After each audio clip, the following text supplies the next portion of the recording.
Size selam gönderdi 40 yiğidiyle Kürşat.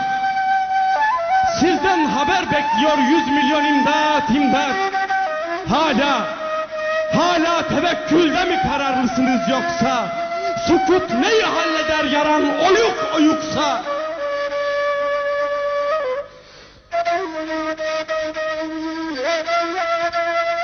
Dağdan dağa inenler yoluma kül döküyor.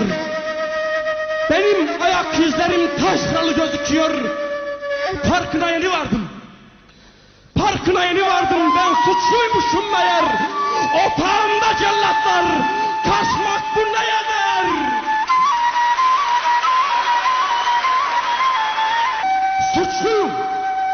Suçluyum, hainleri gözlerinden tanırım ben. Bir intizar dinledim bu toprağın kalbinden.